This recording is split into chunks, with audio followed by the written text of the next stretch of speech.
So how's everybody doing? It's Hank back with another Two Birds and a Third short discussion. This short discussion is brought to us by kind of like a request by Final Flash, an Eagles fan on YouTube who watches or listens to my podcast quite often. And he asks, in retrospect, would the Eagles have been better off letting Chimp Kelly walk in the 2014 offseason during the power struggle? And what he means by power struggle, that's the power struggle between general manager Howie Roseman and the current coach Chimp Kelly.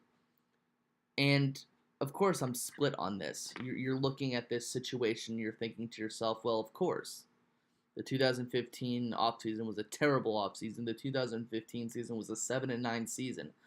Of course, he deserved to be fired, or he should have been fired. But for reasons why I'm going to discuss, that probably isn't the best idea for business. Of course, he deserved it, and I'm glad that at the end of the week 16 of the 2015 season, he was fired, and deservingly so, with a 6-9 record. And then the next week, of course, everyone remembers the Philadelphia Eagles won the last game of the season with an interim head coach. So, looking at it, right, and looking at what occurred, I don't think it's the best idea to fire him during that power struggle during the 2015 offseason. Before that, I don't think it's a good idea to fire a coach when that happens. And of course, Chimp wanted more power with the team. He was coming off 2 10-win seasons, 2 6-loss seasons. So at the time, he was 20-12. The fan base loved him. And of course, they hated Howie Roseman, which it's not easy being Howie Roseman. And a lot of people in the media were crowning him the next best thing because of the success that he had had. Now, he never won a playoff game, but I mean, when you have 2 10-win seasons, you're doing something right. And very few times do teams or owners or general managers fire head coaches after going 10-6. So not only might you lose the locker room, not only might you have to go finding a head coach in February or March, which you're gonna scrape the bottom of the barrel if that happens, or you're gonna have to promote a guy from within, which that might not have been a bad idea, but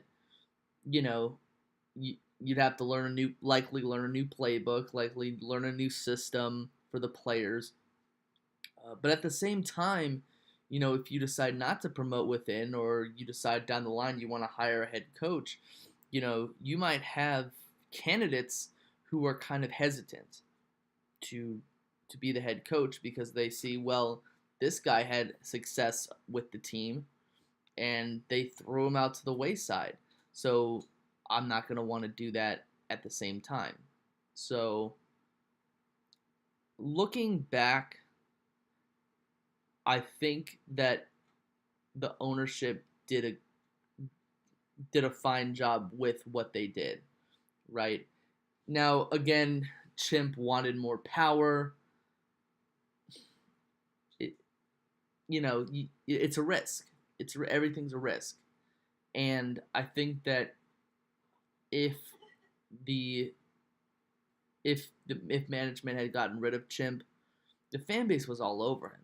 The fan base was licking his jock. They loved him. What was the mantra? I trust in Chimp. I don't think it would have been a good idea to get rid of the guy at the time because, trust the process and stuff like that. But looking towards the future, it might not have turned out very well for the Philadelphia Eagles if they had decided to can Chimp when he was looking for more power. So